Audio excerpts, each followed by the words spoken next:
वो तमाम सारे लोग जो आज शो में शरीक हो रहे हैं उन सब का बहुत तहे दिल से। हाँ जी, आपके साथ एक फोटो ले। कहाँ से आना हुआ? दिल्ली अक्षरधाम। बहुत परेशान क्यों हैं? फोटो तो हो ही जाएगी। बहुत देर से खड़े हैं। हमारी फोटो नहीं हो रही है। अच्छा लाइए, आज शो भाई थोड़ी देर से शुरू होगा, पहले फोटो होंगी। लाइए, क्या नाम है आपका? आशा चौहान। आशा चौहान। ना नाराज नहीं होते। आशा जी ये देखिए, अब ये मत कहिएगा अच्छी नहीं आई, जैसी है मेरी वैसे ही आएगी उसमें। बहुत बहुत शुक्रिया, थैंक यू। मैं फोन ले लूंगा, मैं सेल्फी ले लूंगा, थोड़ा सी बातचीत जोड़ता हूं। जो बहुत सारे दूर से बहुत सारे लोग आते हैं उनसे बात। हाँ जी, कश्मीर से हैं। वाह, बहुत बहुत शुक्रिया, थैंक यू सो मच। तो श्रीनगर कहाँ से हैं आप? डिस्ट्रिक्ट गांधरबल से। गांधरबल से हैं और आप? डिस्ट्रिक्ट श्रीनगर से। श्रीनगर से। बहुत दोनों का बहुत बहुत स्वागत है। हाँ जी, बीजेपी की लीडर। बीजेपी की लीडर हैं।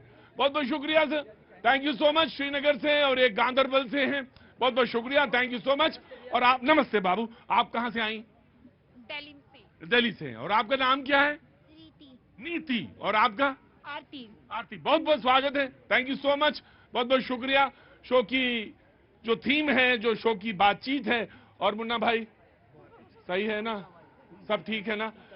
अरे नाम है इनका मुन्ना, वैसे पूरा नाम तो मुन्ना खां है। बहुत बहुत शुक्रिया। हम इनको मुन्ना ही बुलाते हैं। और जहां से मैं आता हूं वहां मुन्ना मतलब होता है लाडला, मुन्ना मतलब होता है प्यारा। बहुत बहुत शुक्रिया मुन्ना भाई, थैंक यू सो मच। और मुन्ने का कोई मतलब नहीं है वहां पे, वो तुम ना सोच लेना वो, हाँ वो ना ना ना ना ना। बहुत बहुत शुक्रिया। और ये लोग कहां से आए हैं? कश्मीर से। बहुत बहुत शुक्रिया, थैंक यू सो मच। सलाम वालेकुम, शुक्रिया, बहुत अच्छा लगा।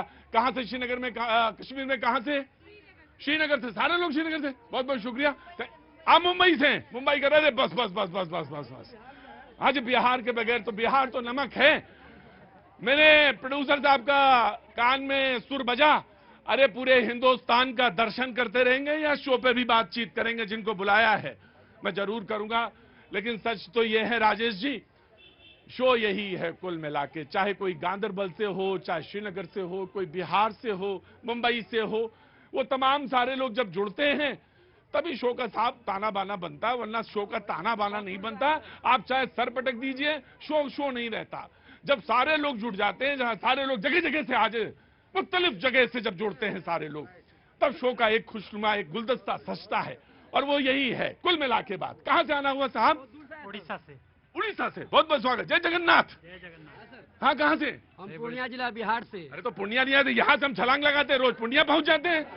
हाँ, अगर मैं बहुत दूर से आया हूँ, सोचा बदल कहाँ से आए होंगे। अरे बिल्कुल बगल से हैं। बहुत बहुत शुक्रिया। कहाँ से आना हुआ आप लोगों का? रामपुर।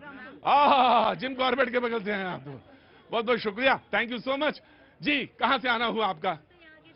दिल्ली के ही हैं। बड़े संतुष्ट हैं, मुतमईन हैं, कोई दिक्कत नहीं, कोई परेशानी नहीं। दिल्ली के लोग हैं। बोले साहब क्या है पोल्यूशन लेवल? बोले इतना है कि जी रहे हैं। बोले कोई दिक्कत? बोले कोई दिक्कत नहीं, जी तो रहे हैं। कांग्रेस वाले आ गए। अब आप ये ना सोचिएगा कि कांग्रेस वालों का इंतजार कर रहे थे इसलिए बातचीत का सिलसिला नहीं जोड़े। सीताराम सीताराम सीताराम। महाकाल जय महाकाल है। 18 महीना से इन्होंने कुछ नहीं लिया, वर्ल्ड रिकॉर्ड बनाया है। नेपाल से। प्रभु जी वो आप वहां अच्छा नहीं लगता, महात्मा वहां खड़े रहे, ये बिल्कुल अच्छा नहीं लगता। चुप रहेंगे? मुझे मालूम है महात्मा का कैसे आदर होना चाहिए, मुझे बिल्कुल अच्छी तरह से मालूम है। आपका नाम? अजय झा। बिल्कुल झा साहब, बढ़िए किनारे, बिल्कुल दाएं हट जाइए।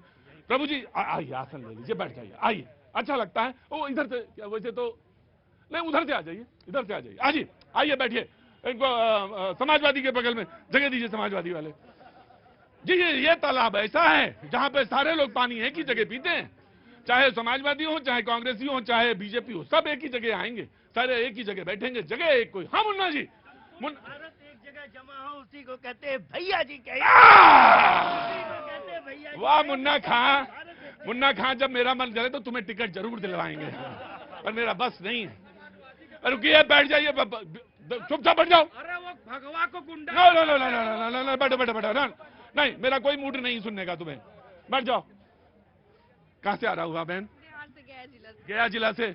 और गया तो हमारे यहाँ ये हिंदुओं सनातनियों में तो माना जाता है कि वहां जाए बगैर तो कोई तरता नहीं है, तो सारे लोगों तो वहीं जाना होता है।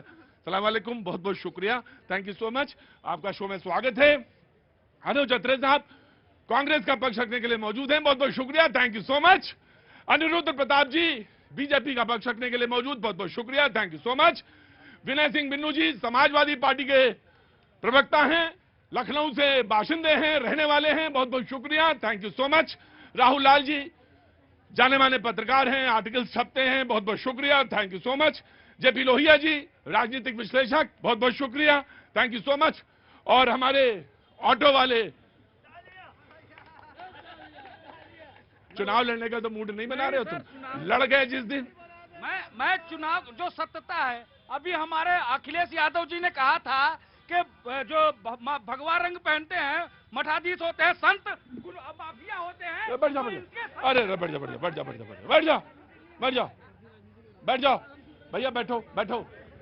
शो का एजेंडा एक ही है कि हम सारे लोग, जो भी यहाँ पे तमाम सारे लोग इकट्ठा हैं, वो अपनी बात कहते हैं, अपनी तरह से हो सकती है वो, आपने, मैं आपको गलत नहीं ठहरा रहा क्या कहा, लेकिन मैं बात आज कुछ और करने आया हूं। नांदेड़ से चुनाव आप जीत जाएं तो ईवीएम ठीक है, वही चुनाव एक ही जगह हो रहा, मुंबई कर कहां गए, चुनाव एक ही है, अभी की बात कर रहा हूं। नांदेड़ में आप चुनाव लोकसभा का जीत जाएं, ईवीएम ठीक है, लेकिन पड़ोस का चुनाव आप हार जाएं, ईवीएम खराब है। यह सवाल मैंने पूछा तो बोले हाँ यही, इसीलिए तो कह रहा हूं। वो बोले कि इसीलिए, विपक्ष बोला इसीलिए कह रहा हूं कि वो टेक्नोलॉजी लगी है, हैक किया जा रहा है ईवीएम को। सवाल यह है कि पहली बार ईवीएम कब इंट्रोड्यूस हुआ देश में? 2004 का चुनाव था बहन, जब देश में पहली बार 543 जितनी कॉन्स्टिट्यूंसीज हैं उसमें आया, सहमति बनी। उससे पहले अगर बात करें तो 98 में।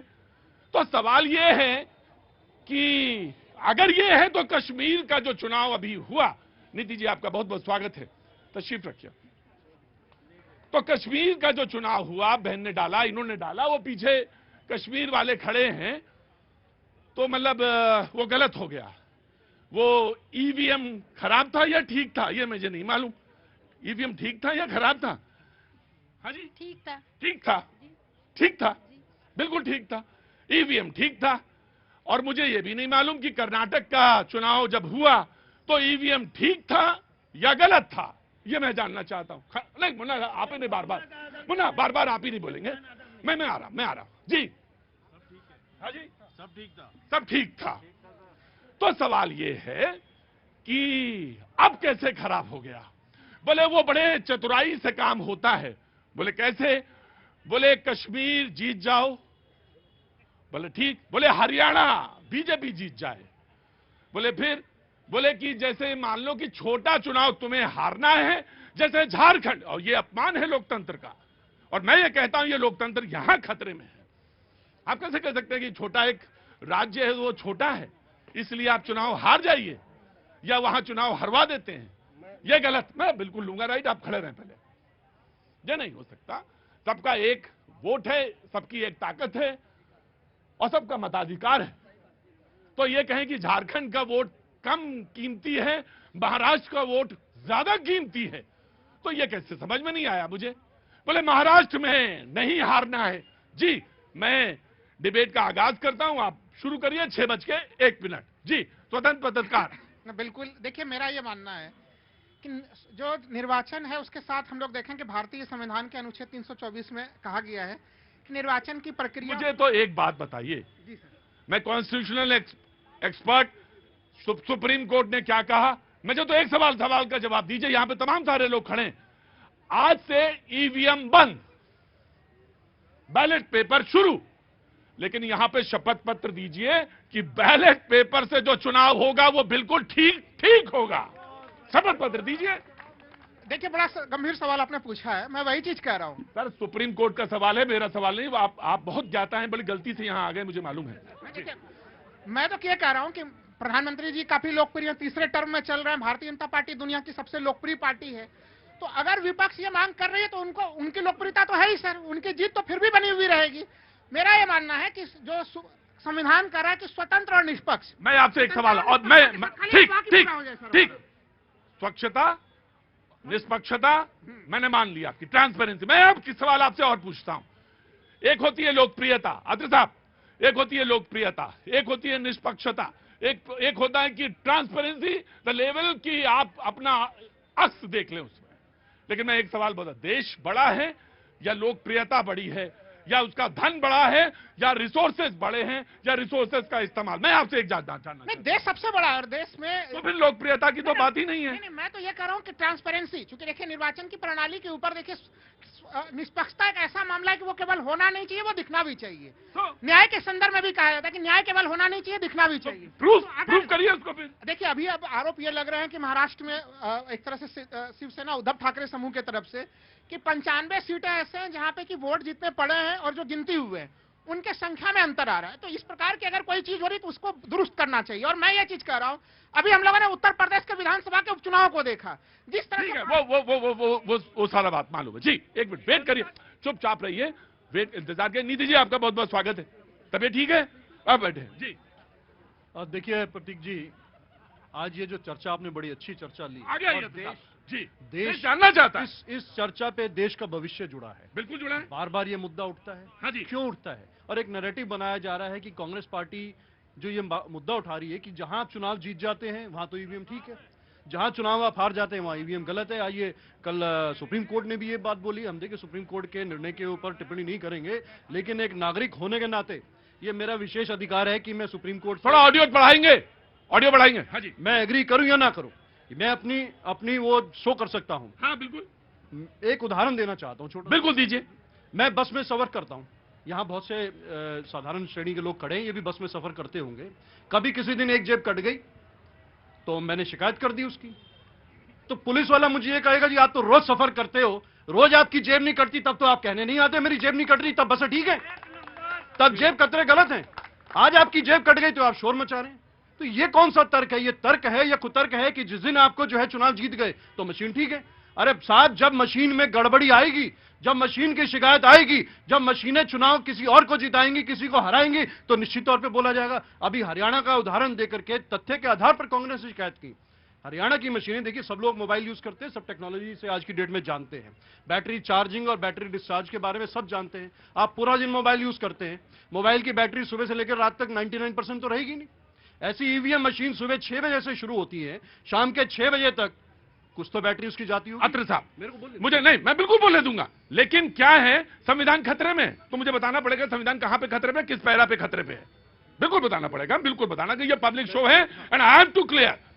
आपने जब ये बात कही थी तो उसी के ठीक तीसरे दिन इलेक्शन कमीशन ने बुलाया था और इलेक्शन कमीशन ने क्लैरिफिकेशन दिया बैटरी पे, कि वो क्लैरिफिकेशन ये था कि बैटरी डिस्चार्ज और बैटरी चार्ज पे पूरा क्लियर क्लैरिफिकेशन है। 2004 से चुनाव हो रहा है 543 कॉन्स्टिट्यूंसी पे। सवाल यह है 2004 में आपकी सरकार जब बनी लोकसभा, 2009 में आपकी सरकार बनी, तो क्या वो झूठी थी या ईवीएम से गलत थे? मैं जानना चाहता हूं। हाँ जी, वही मेरा उसी बात का यही जवाब है। हाँ। कि मेरी अगर जेब एक दिन कट गई तो उसका मतलब ये तो नहीं है जिस दिन जेब नहीं कटी तो हम उसको कहें कि मेरी जेब नहीं कटी। ये कौन सा तर्क है? मैं इस तर्क का जवाब देता हूं, मैं इस तर्क का जवाब देता हूं। मैं आपने तर्क रखा, कटेगी उसी दिन तो शिकायत करूंगा मैं जब मेरी जेब कटी है, तो मैं उसका जवाब देता हूं कि चोर मैं नहीं, सवाल यह है कि चोर को पकड़ेंगे आप या सारी लोगों की जेब काटेंगे आप? या तो आप चोर पकड़िए या लाइए प्रूफ दीजिए और जाइए इलेक्शन कमीशन। ये देश के साथ अगर इतनी बड़ी ठगी है, इतनी बड़ी ठगी है देश के साथ, तो जाइए सुप्रीम कोर्ट। आप सारे लोगों की जेब नहीं काटने लगेंगे कि तुम कटा के आओ और या तो चोर पकड़ो, ये मत कहिए। और या आपकी कटी है जेब तो एक आदमी की कटी है ना, सारे लोगों की तो नहीं कटी ना। देखिए निश्चित तौर पे सवाल यही हो रहा है। आज ये प्रतीक जी जो चुनाव हो रहे हैं ये हमारे देश का भविष्य है। आज देश की पूरी विश्व की 120 कंट्री ऐसी हैं जो ईवीएम इंट्रोड्यूस करके आज वापस वो बैलेट पेपर पे आ गए हैं और वो विकसित देश है जो आज हमारे देश के प्रधानमंत्री जी मैं आपकी ही बात को करता हूं। कुछ ऐसे देश हैं जहां पे महिलाओं के साथ अगर अत्याचार हो, व्यभिचार हो तो संसार कर दिया जाता है, पत्थरों से मारा जाता है और तब तक मारा जाता है जब तक वो मर नहीं जाते। लेकिन हमारे यहां रूल ऑफ द लॉ ये कहता है कि नहीं, उसको भी अधिकार मिलेगा जिसको फांसी की सजा मिली है, और अधिकार यह है कि उसका वकील खड़ा होगा। तो तर्क दीजिए और तर्क के साथ कुतर्क नहीं। जी देखिए, कल ही संविधान दिवस था और संविधान दिवस की लोकतंत्र का चीरहरण करने वाले, आपातकाल लगाने वाले लोग ये आकर कहते हैं कि संविधान और लोकतंत्र खतरे में। एक बात, जब आप वायनाड जीतते हो, जब आप नांदेड़ जीतते हो, जब आप रायबरेली जीतते हो, जब आप अमेठी जीतते हो, जब आप कर्नाटका जीतते हो, जब आप हिमाचल जीतते हो, तब लोकतंत्र ना खतरे में होता है, ना ईवीएम की बैटरी डिस्चार्ज होती, ना कुछ होती है। आप ये बताइए आप लोग कि 89 चुनाव हारने वाला व्यक्ति जिसका खुद का डिस्चार्ज हो चुका है बैटरी, कांग्रेस की खुद की बैटरी डिस्चार्ज हो चुकी है, उससे आप उम्मीद करते हो कि दूसरों की बैटरी देखते रहेंगे? अरे कांग्रेस को अपने को चार्ज करना चाहिए। 89 चुनाव हारने वाले व्यक्ति को अगर अपना लीडर बना के चलोगे तो यही हाल होता रहेगा। आप हर जगह आपका सुपड़ा साफ होता रहेगा और ये बार बार बातें करना। उसी महाराष्ट्र में नांदेड़ में आप चुनाव जीतते हो, वायनाड में चुनाव जीतते हो, प्रियंका वाड्रा इस्तीफा दे दे, कहते बैलेट पे चुनाव लड़ाओ। नांदेड़ से इस्तीफा दे दो, हिमाचल में इस्तीफा दे दो, एक तो ट्रायल करके देखा जाए। अगर आपको बैलेट बितना ये चैलेंज है कि आप पहले कहिए कश्मीर से, आप कहिए हिमाचल से, और आप कहिए कर्नाटक से। लेट रिजाइन, सारे रिजाइन करिए, फिर से चुनाव में जाइए, या तो यही तरीका है। जी देखिए, जो इन्होंने बोला है, क्या भारतीय जनता पार्टी एग्री हो जाएगी उसके बाद? ये बता दे कांग्रेस पार्टी इस्तीफा दे देगी। हाँ जी, बोले कि पहले नाच डांस करके दिखाई, बोल ले मैंने, क्योंकि मेरे शो ऐसा ही होता है, पहले डांस करके दिखाइए तब तेल लेके आऊंगा मैं। पहले डांस करके दिखाइए। ये कौन सी बात हुई सर? जी, समाजवादी काहे जेब में हाथ डाले बैठ खड़े हैं? आइए ना आगे, इधर ठंडा कहाँ है? अभी हमारे बीजेपी के जो मित्र हैं, हाँ, कह रहे थे कि पहले वो इस्तीफा दें। सही कहा कांग्रेस के हमारे मित्र ने। हाँ। पहले अगर ये हम इस्तीफा देते हैं, सारे लोग देते हैं, क्या मोदी जी जो चिपके रहते हैं अपने सीट से, वो इस्तीफा देंगे? तुम तो इधर, मैं तुम्हारी पूरी बात सुन लीजिए। और रही बात ईवीएम की, तो ईवीएम अभी महाराष्ट्र की बात अभी कर रहे थे हमारे मित्र। 6 करोड़ 40 लाख वोट पड़े, लेकिन गिनती कितने हुए हैं?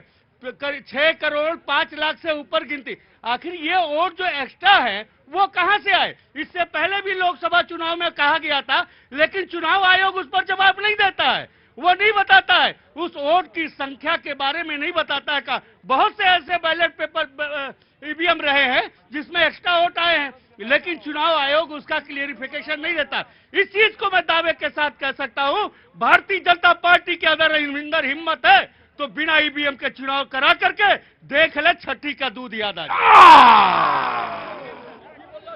ये वही पार्टी है जो अभी ताजा 37 जीत के आई है यूपी में। देखो, ताजा है मक्खन, अभी एकदम जमा है। उनसे कहे कह रहे इस्तीफा दिलवाओ ना अपने यहाँ पहले। मैं बता दूं, 37 जीत करके कैसे आए हैं? हाँ। गोरखपुर से लेकर के अयोध्या से चले, बैलेट चले थे, बैलेट भगवान राम को हम लेकर के जाते हैं। जहां हम मोक्ष पाते हैं प्रयागराज में, वहां भी इनको धूल चटाए हैं, वो जनता के बल पर।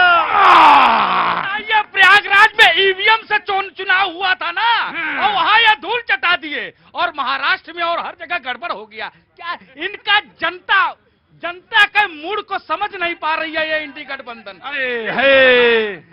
इस समय देशवासियों का मूड क्या है? मैं यही कहना चाहता हूं इंडिया गठबंधन को कि देशवासियों के मूड को समझो। आप देश की नब्ज नहीं पकड़ पा रहे हो और ईवीएम पर ठिकरा बोल रहे हो। इसे कहते हैं कि इनके अंदर अब सारे षड्यंत्र खत्म हो चुके हैं, अब लास्ट संविधान है, और संविधान का मैं 2 दायरा लिख के आया हूं साहब। क्या लिख के लाए? 2 देखिए क्या क्या संविधान का उल्लंघन किसने किया? नेहरू जी ने 16 बार। सुनिए, नहीं सर मैं बोलूंगा। नेहरू जी ने 16 बार, इंदिरा जी ने 31 बार, राजीव जी ने 11 बार, सोनिया जी ने 6 बार। अरे ये 1 मिनट और सारी बातें लिखिए। ये नहीं, जो सच्चाई है मैं लिख के लाया हूँ। नहीं आप बहका नहीं सकते। आज औलादें निकली है संविधान बचाने के लिए, बस ठीक।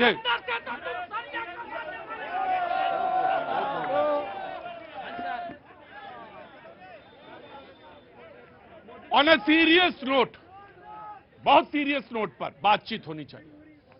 बहुत सीरियस ना, ठीक है, मैंने उसकी बड़ी इज्जत करता हूं मैं ऑटो वाले की। है ना, डिबेट करता है वो, अच्छी करता है वो, पढ़ के आता है, तैयारी करके आता है अब।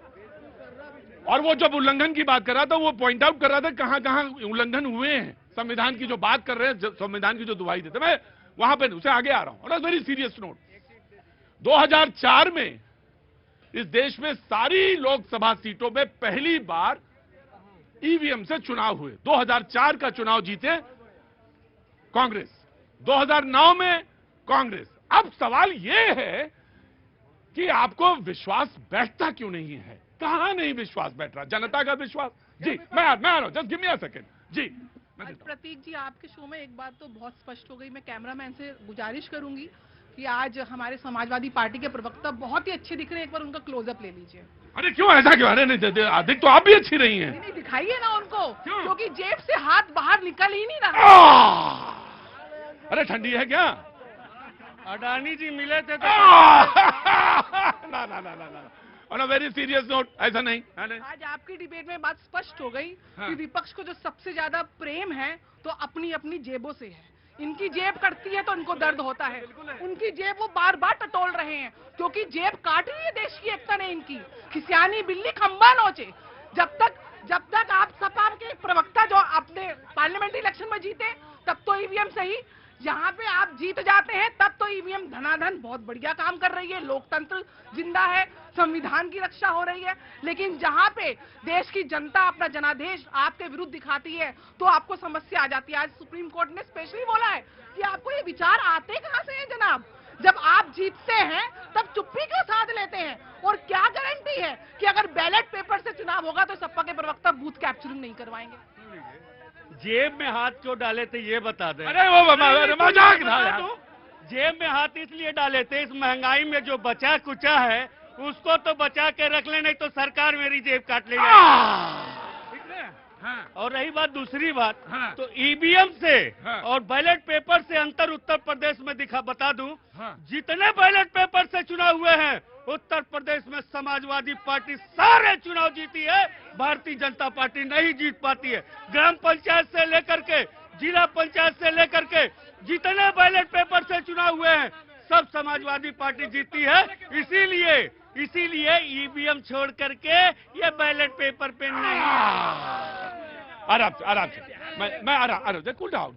क्या नाम है साहब आपका? अरविंद गुप्ता, गाजीपुर से हूँ। क्या इनकी कहानी है? लोकसभा में जितने सीटें जीते इन्होंने 37 हाँ 37 बैलेट पेपर पे जीता, और आज इनके पेट में इतना दर्द है कि झारखंड जीत गए तो मजे और महाराष्ट्र हार गए तो सजे। अरे बाप रे बाप, मतलब अडानी ने वहाँ पैसे बांट दिए और झारखंड में जाके पैसे नहीं बांट सके। अरे बाप रे बाप। झारखंड में मिथुन का जेब कट गया, मिथुन जी का झारखंड में मिथुन जी का जेब कट गया। मिथुन कौन? हाँ झारखंड में। मिथुन कौन? मिथुन दादा, बंगाली दादा। मैं आया, just give me a second. आइए जनाबे अली, डिबेट का फिर। जी भैया, हाँ जी। रोटी पे घी और नाम के आगे जी, रोटी पे घी और नाम के आगे जी, दोनों में स्वाद और इज्जत दोनों में बढ़ जाती है। अब देखिए, कांग्रेस वाले जब झारखंड जीत जाते हैं तो बहुत बढ़िया है, और महाराष्ट्र हार जाते हैं तो ईवीएम खराब, हरियाणा हार जाते हैं तो ईवीएम खराब। अरे भैया, ईवीएम खराब नहीं है, ईवीएम सही है। प्रतीक भैया, अरे रुकिए, अरे बहुत दिनों बाद आए हैं, इज्जत बनाए रखिए। और हर व्यक्ति की इज्जत अपने पास ही होती है, उस पर ध्यान रखिएगा। जी जनाब, पूरा करिए। प्रतीक भैया, खराब ईवीएम नहीं है, खराब आपके अंदर है खराबी। जब तक आप देश की जनता के साथ खड़े नहीं होंगे, देश की जनता के मुद्दे नहीं उठाएंगे, जब तक आपका यही हसन होता रहेगा। आप एक वर्ग विशेष के लिए तो आप खड़े हो जाते हैं, आप संविधान की बात तो आप करते हैं। अरे संविधान की धज्जियां किसने उड़ाई? संविधान के अंदर कहां बाबा साहब ने लिखा कि अल्पसंख्यक आयोग बनेगा?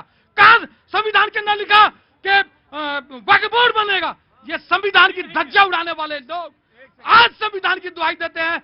प्रतीक भैया, अब संविधान दिखाई नहीं दे रहा, संविधान की प्रति नहीं दिखाई दे रही है। एक मिनट, अभी ये झूठ बोल रहे हैं। 2 सितंबर 1953 को जब राज्यसभा में बहस हुई थी पहली बार, उसी समय बाबा साहब ने कहा था अल्पसंख्यकों की सुरक्षा के लिए वो लड़ाई लड़े थे। ये झूठ बोलते हैं, ये झूठ नहीं चलेगा यहाँ पर। झूठ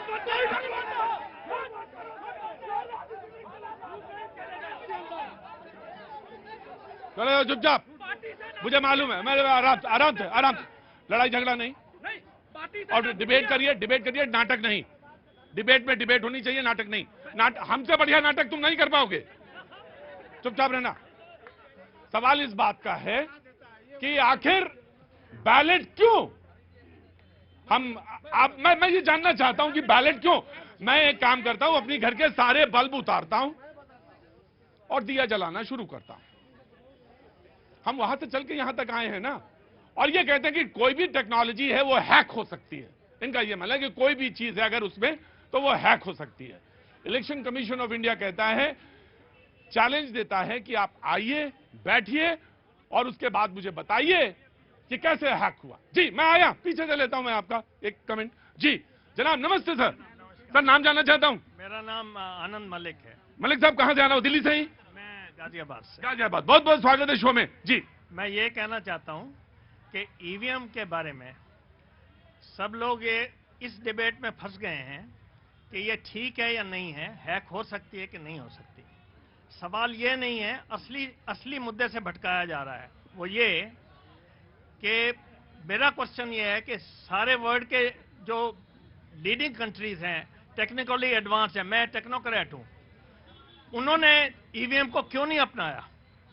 सिर्फ इंडिया जैसे जगह में जहां की टेक्नोलॉजी अभी उतनी नहीं है। सर इसका एक उदाहरण ये है कि 140 करोड़ का ये मुल्क है, और मुझे अच्छी तरह से मैं sir of course I am coming to you sir, और 140 करोड़ के मुल्क में वो 3 दिन या 4 दिन, पहले तो इलेक्शंस हमारे यहाँ राउंड द क्लॉक होते रहते हैं, हर साल होते हैं सर, 5 या 4 या 3, और उसके बाद काउंटिंग में 4 दिन, 3 दिन, 3.5 दिन लगातार देश में काउंटिंग चलती रहती थी सर। और बैलेट के बारे में लेकर आपको भी मालूम है, मैं जिस जगह से आता हूं उसका पड़ोस का भी मुझे मालूम है, और तमाम सारी चीजें। अब सवाल यह है, मैं आपकी बात मान ली मैंने, उन्होंने नहीं अपनाया, तो मैंने यही आपसे कहा कि अगर वो, वहां पे तो बहुत सारे कानून दूसरे भी हैं, हमने नहीं अपनाया उन्हें। अब मुझे एक लॉजिक दीजिए सर, आप टेक्नोक्रेट हैं सर, आप टेक्नोक्रेट हैं, मुझे एक लॉजिक दीजिए कि जब बैलेट को अगर हम ले आते हैं तो वो ठीक होगा और उसमें कोई गलती नहीं होगी, मुझे बताइए। मुझे बोलने दीजिए। आप बोलिए। बैलेट पेपर वो है, जब मैं वोट देने जाता हूं as a voter, as a citizen, मेरे को एक वोटर का वो मिलता है, स्लिप मिलती है, जिसको मैं फिजिकली स्टैंप करता हूं, अपने हाथ से फोल्ड करता हूं, अपने हाथ से बॉक्स सील्ड में डालता हूं, मुझे पता रहता है कि मेरा वोट उसके अंदर चला गया। ईवीएम पे एक minute let him speak, he has a full right, he has a full right। आप लीडर हैं, सर आप उलझिए नहीं, वही उलझा देंगे सही है या गलत में। मेरा कहने का मतलब है कि जिस चीज को मैं खुद अपनी आंखों से देख पाता हूं, ईवीएम में मैं टेक्नोक्रेट होकर मुझे नहीं पता, मैंने बटन दबाया, क्या कहां चला गया मेरा वोट। सेकेंडली आप कहेंगे, आप एक मिनट let me complete सब बोलिए। वो कह रहे हैं वीवीपैट जो है उसमें मुझे दिखता है जाते हुए। सर मैंने आपको प्लीज कम मैं बिल्कुल जवाब बहुत सारे हैं सर, बहुत सारी चीजें ऐसी हैं सर, मैं बहुत इज्जत के साथ कह रहा हूं आपसे, and I love you sir, I love you and I love you. मेरा बच्चा स्कूल में पढ़ने जाता है सर, मैं देख नहीं पाता 7 घंटे वो कौन क्या पढ़ता है, लेकिन I trust my teachers and I trust my teachers. आज वो एआई पढ़ा रहे हैं उसको, कल उसको वो कंप्यूटर पढ़ा रहे थे, and now they are teaching AI. कोई भी चीज फुल प्रूफ हो भी सकती है, नहीं भी हो सकती ना, आई एग्री, लेकिन सवाल यह है कि जब बॉक्स के बॉक्स उठा के ले जाए और आदमी बैलेट पेपर छाप दे और उसमें इस पर एक ही जवाब है, मुझे मालूम है तुम्हारा जवाब, मालूम है मुझे तुम्हें मालूम है, हुआ है, मुझे मालूम नाउ कांग्रेस विल गेट। एक मिनट बहुत विनम्रता के साथ, आराम से, हल्ला नहीं सर, मैं दे दूंगा बाजी, बहुत आराम से, हल्ला नहीं, कोई भी नहीं, बहस है ये, और बिल्कुल दूंगा, लेकिन डिबेट को डिबेट की तरह रखिए, कोई वो पहलवानी या कुश्ती नहीं हो रही है। जी कांग्रेस विल स्पीक, चुपचाप जी। देखिए प्रतीक जी, चलिए मैं एक हाइपोथेटिकल वो जवाब, भाई प्लीज। आज हमारे भाजपा के साथियों की ही चलिए हम बात कर लेते हैं कि ठीक है आप कराइए ईवीएम मशीन से आपको, क्योंकि इस देश में एकमात्र ऐसी पार्टी है जो चाहती है कि ईवीएम हो, बाकी तमाम पार्टी। आपने बैलेट की बात की, बैलेट का मैं छोटा सा उदाहरण देता हूं, इन्हीं चुनाव का उदाहरण देता हूं कि जब पोस्टल बैलेट सबसे पहले गिनती की जाती है उन लोगों के जो फौज में हैं, जो पुलिस में हैं, जो सरकारी कर्मचारी हैं, नहीं आ सकते, उनके घर बैलेट पेपर भेजा जाता है और वो बैलेट पेपर की गिनती सबसे पहले होती है। आप तो जानते हैं प्रतीक जी, गिनती में आप रहते हैं, लेकिन क्या वजह है कि जिन इन सभी चुनाव में, चाहे आप महाराष्ट्र ले लीजिए, चाहे आप हरियाणा ले लीजिए या पार्लियामेंट के इलेक्शन भी ले लीजिए, लेकिन जैसे ही बैलेट पेपर की गिनती होती है बीजेपी हारती है। मैं ये नहीं कह रहा कौन जीत रहा है, कांग्रेस जीतती है, बीजेपी हारती है, पिछड़ती है बुरी तरह से।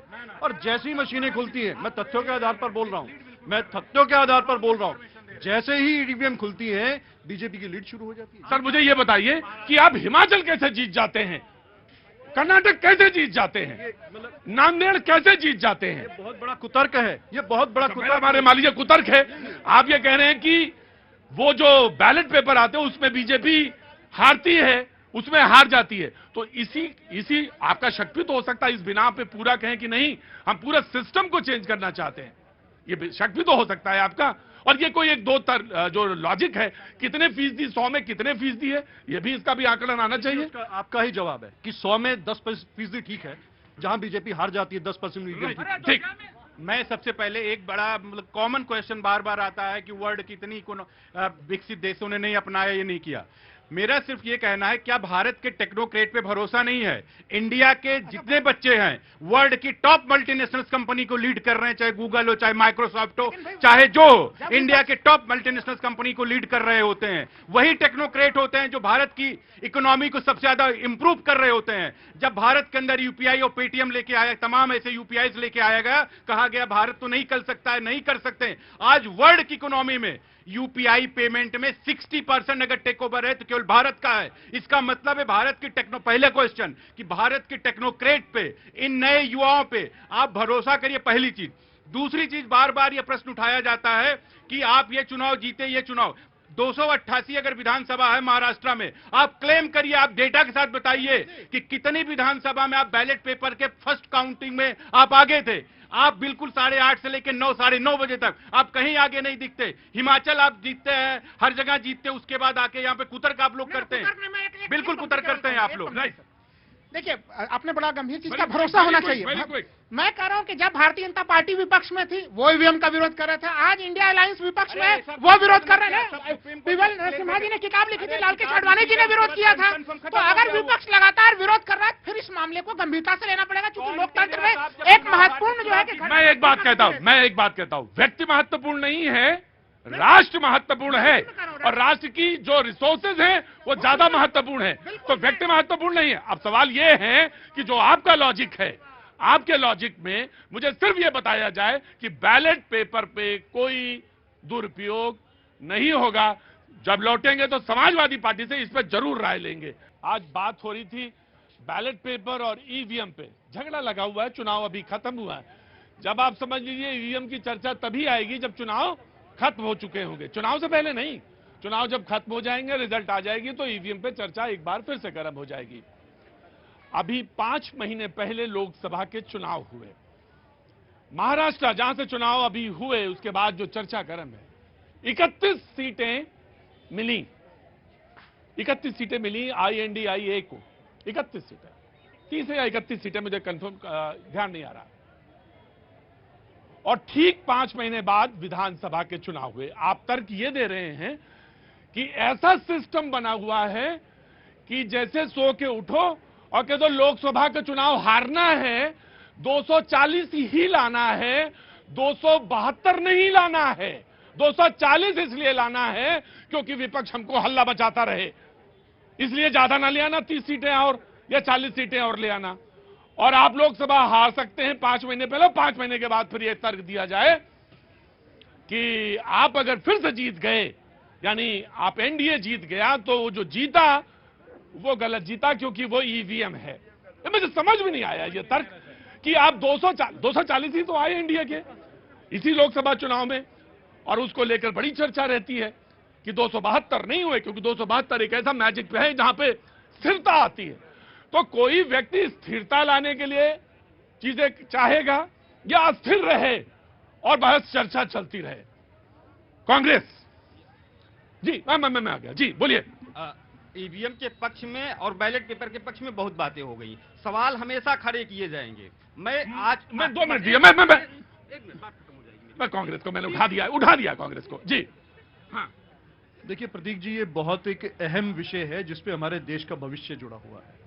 पूरे तमाम की जो विश्व की जितने भी डेवलप्ड कंट्रीज हैं वापस ईवीएम छोड़ करके जो है बैलेट पर आ गए। अभी आपने कहा कि जी काउंटिंग में 3-3, 4-4 दिन लगेंगे। साहब, पार्लियामेंट के इलेक्शन में 1.5 महीने का लंबा प्रोसेस हुआ है। जहां 1.5 महीने का लंबा प्रोसेस इलेक्शन कमीशन ने खुद स्वीकार किया कि बहुत लंबा हमारा प्रोसेस था, हम अगली बार कम करेंगे।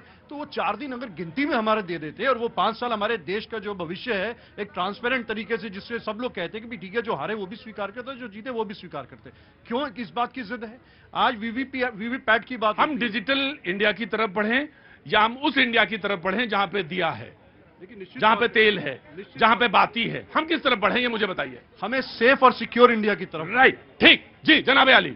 अभी आपने डिजिटल इंडिया की बात की, तो राजीव गांधी जी को कहा जाता है कि डिजिटल इंडिया, इंटरनेट का जो माध्यम आया वो कंप्यूटर उन्हीं के समय में उन्होंने बात कही थी, उन्हीं के समय में आया। तो मैं आज उन्हीं का एक वीडियो वायरल हो रहा है, मैं बता रहा हूं। राजीव गांधी जी उस समय बैलेट पेपर पर सवाल खड़ा कर रहे थे 1989 में। उन्होंने कहा जब 8% भाजपा की वोट था तो 2 सीट मिली थी और 12% पर 86 सीट कैसे मिल गई? तो सवाल तो हमेशा खड़ा किए जाएंगे, हम हारे या जीते, बदले जो हारता है वो सवाल खड़ा करता ही है, तो वो खड़ा किया जाएगा, वो किसी की भी दल, कोई भी दल हो। अच्छा, तो एक बात बताओ, फिर हार क्यों होती है? वो जनता के मूड को नहीं समझ जाती। समाजवादी पार्टी 37 सीटें, विधानसभा लोकसभा चुनाव। पहले तो हमारे एक मित्र ने बात कही, बड़ी शालीनता से मैं बता दूं, राजीव गांधी की जो बात कर रहे थे कि उन्होंने ये लाए और वो लाए और वो उसका विरोध कर रहे थे, यही हमारे माननीय प्रधानमंत्री जी हैं। जीएसटी का विरोध कर रहे थे, आधार कार्ड का विरोध कर रहे थे, आज उसके बड़े भारी हिमायती हैं। वो सारी चीजें मायने नहीं रखती है, लेकिन मायने क्या रखता है? विश्वसनीयता। आज कहीं ना कहीं विचाराधीन जैसे कैदी होता है ना, कोई ये नहीं मालूम। एक बात बताओ, तुम आप सीने पे हाथ रखो पहले अपने, और एक बात बताओ मुझे, सच बोलना। तुम्हारा हॉस्टल का सीनियर भी हूं मैं, सच बोलना। 37 जो आए हैं बिल्कुल ठीक आए हैं या इसमें कोई संदेह लग रहा है? आप बड़े भाई हैं, सीनियर हैं, सच बोलिएगा, झूठ नहीं बोलिएगा। कुछ जीत के आए हैं, 100% जीत के आए हैं, 100% जीत के आए हैं। कुदरकी में आपने क्या देखा है? पूछा कि इमली के पेड़ पे क्या लगा है? बोले मुझे आम दिखाई दे रहा है। मैंने क्या पूछा था, क्या जवाब आया? जी देखिए, राजीव गांधी का, मैं एक मिनट, दोनों महात्माओं को मैं प्रणाम करता हूं। हमारे शो में आए, आपने हमारे शो की शोभा बढ़ाई। मैं भक्त और श्रद्धा के आप दोनों पुंज को बहुत प्रणाम करता हूं, दोनों प्रणाम करता हूं। जी कोई किताब देना चाह रहे? जी, ये श्रीमद् भगवत गीता को हिंदी में लिखा गया है।